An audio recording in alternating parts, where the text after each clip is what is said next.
ఒక ప్రకాశవంతమైన ఉదయం. రాధా స్కూల్కు టైం అవుతుంది, లే సామ్ అని గట్టిగా పిలుస్తుంది. సామ్ తన కళ్ళు రుద్దుకుంటూ చేతులు చాపి లేచాడు. సామ్, త్వరగా రెడీ అవు. టైం అవుతుంది అని రాధా చెప్పింది. సామ్ రెడీ అయి డైనింగ్ టేబుల్ దగ్గరికి వచ్చాడు.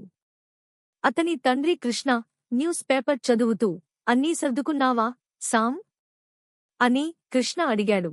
ఎస్, నాన్నా అని సామ్ ఆనందంగా చెప్పాడు, దోసెను తింటూ.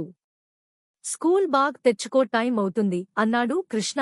సామ్ తన బాగ్ కోసం రూంలో వెళ్లాడు. అక్కడ బాగ్ కనిపించలేదు. అమ్మ, నా బాగ్ కనపడలేదు, నువ్వు ఏమైనా చూసావా అన్నాడు సామ్. లేదు సామ్, నైట్ హోంవర్క్ చేసి ఎక్కడ పెట్టావు అంది. నాకు గుర్తు రావడం లేదు అమ్మా అన్నాడు సామ్ దిగాలుగా. ఇల్లు మొత్తం వెతికారు, ఎక్కడా కనిపించలేదు. సాయంత్రం రాధా గది శుభ్రం చేస్తూ ఉండగా మంచం పక్కన సామ్ స్కూల్ బ్యాగ్ కనిపించింది. రాధా ఆనందంతో సామ్ని, బాగ్ ఇక్కడ ఉంది, త్వరగా రాంది. సామ్ ఆనందంగా వచ్చి, నిజంగా నా బాగ్ దొరికిందా అన్నాడు. ఇక్కడ మంచం చాటున ఉంది, ఇక్కడ ఎందుకు పెట్టావ్ సామంది రాధా.